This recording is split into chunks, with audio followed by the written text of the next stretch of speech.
This video is sponsored by Go Magnetic. Hey you, Nick with CC Minis here. Today I'm going to show you how you can store just about any of your Warhammer models and something that Games Workshop is just giving away for free. And I'm not talking about these minis. In fact, I don't even think we need these right now. GW doesn't cut corners on the boxes encapsulating their plastic gold, so don't let them go to waste. And with nothing but a hot glue gun, tin snips, and some steel shingles, you can turn them into some of the best miniature storage boxes that money just can't buy. They're the perfect size to store just about any mini from any army. The only models that don't fit are centerpieces. To make a storage box, all you need to do is glue in some of these metal squares. They are called stainless steel step flashing shingles. These little sheets are ferrous, which basically means that magnets will stick to them. I'll go over where you can get these materials later. Amazon just isn't the answer for all of them. They can be cut to shape easily with tin snips to fill in gaps and to be used on the sides of these storage cases. Just be sure to glue them cut side down. That rough side might be sharper than you think and could easily cut you. For my transport box, I also use 2-part epoxy as well for some extra security. But for just storing models, I'm not as worried about these shingles popping off. Naturally, these storage-only versions don't have to deal with the same level of bumps, drops, and temperature changes that really mess with hot glue. And with the shingles all in place, all we gotta do now is add some magnets to our minis bases.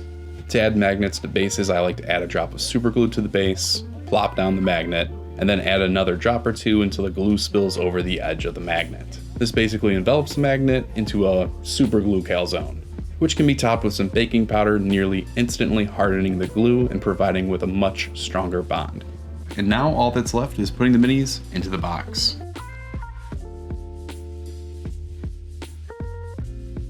Nice.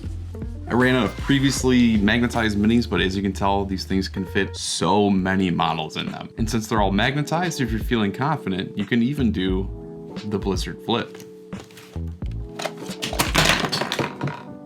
But don't do that, it's a really bad idea. No, it's not even a funny bit. Damn it.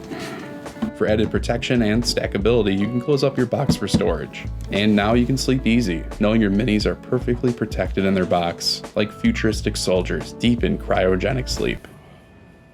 But something gnaws at you. Something won't let you sleep like your flash-frozen warriors. Something is wrong. How can you drift off now? How can you sleep knowing what you know, what you did, what you didn't? The inefficiency.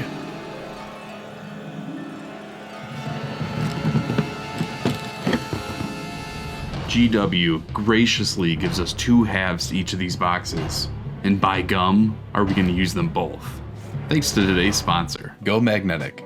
One of Go Magnet's co-founders, Zach, reached out to me a few months ago to get some feedback on their magnet trays, which I've shown off in the past, specifically the video where I used the trays to help me paint up 100 orcs in record time. 100 orcs at less than 12 minutes each. It was a fantastic project. And recently, Zach offered to sponsor a video to show off how their 3D designs can help us wargamers store and transport our cold little soldiers even better. And to help us out, they designed a new STL that allows us to stack GW boxes and lids, allowing us to hit peak efficiency. And God, do I love efficiency.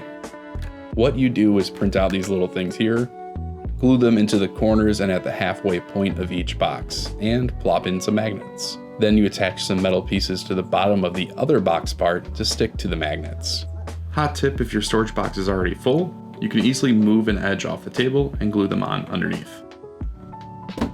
These work with any nicer cardboard box, by the way, not just GW ones. It's just, you know, wargamers probably have a couple of these lying around, and if you don't, ask a friend in the hobby, they probably do. I've been making these storage boxes periodically over the past couple months to reorganize my models and deal with the prison of plastic that I've built around myself. Video to come on the Horde soon. Subscribe if you want to see that. One of these armies that I've stored away is my mostly Blood Knights Soulblight Gravelords army. This is the army that I showed my pop speed painting technique with a little less than a year ago. And it perfectly showcases why you may want to use the sides of these boxes. With big pointy spears or large banners, if you were to place them on the bottom of the box, you couldn't put another box on top, unless of course you're a fan of broken shafts. But if you don't have any models that are super tall like this, then you could avoid using the sides altogether and just use the bottoms. When I want to get a game and I don't want to transfer the whole army to the to-go box, I can easily take this off the shelf and then add in any models that are too big to place inside this box. and I'm good to go. But that's not the only Death Army I have squirreled away in one of these boxes. No. Behold, my Bone Boys. My Tomb King flavored Soulblight Gravelords. This is an army that I've been printing up recently, and I'm very excited to speed paint it up here in the next couple months. And I know it looks like it's going to be a Warhammer Fantasy army because of these sweet movement tray looking things, but no, these awesome little trays are another thing from Go Magnetic. These are intended to help you store your models inside of magnetic cases like this.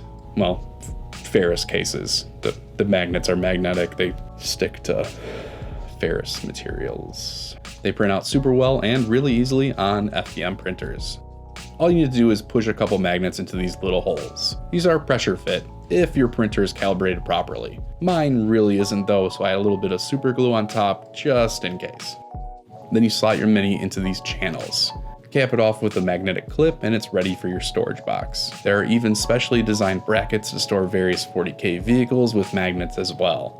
This whole system is awesome, and it's totally changing the way that I store my models and transport my armies to the store. As a cherry on top, these mini holders also work as fantastic movement trays, making my movement phase a breeze, even with hordes. And let me tell you, moving 4 trays of 10 plague bearers is a heck of a lot faster and easier than moving 40 individual plague bearers.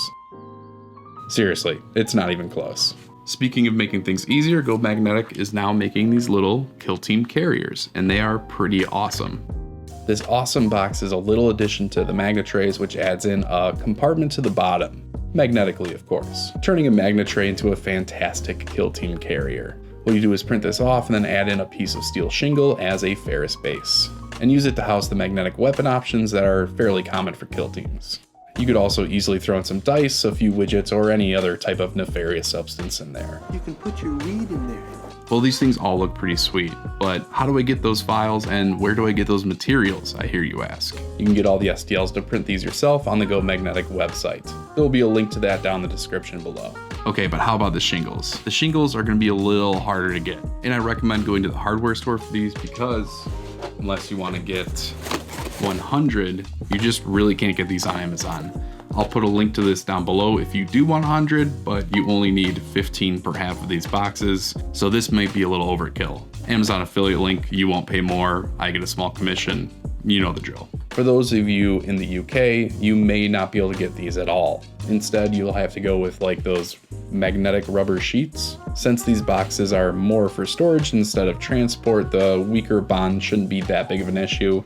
I just wouldn't put it on the sides. Also, I'll put links to everything else I use in this video, hot glue gun, glue sticks, and these tin snips. Huge shout out to Go Magnetic for sponsoring this video. As I mentioned earlier, there's a link to their site in the description here, and that's where you can get all their STLs. Huge shout out to my patrons. Thank you all so much for the support. If you want to join my Patreon, there's going to be a link down below. But if financial support just isn't your style, hitting the like button, subscribing, all those YouTube pleasantries are greatly appreciated. Or if you have a friend in the hobby that has way too many models like me and needs a better way to store them, go ahead and share this video with them. It might help them out. If you want to see how I made my Nerdle to go box, you can check that video out right here. Until next time, y'all, stay happy and take care. Bye-bye. Damn it. That felt like a good one, too.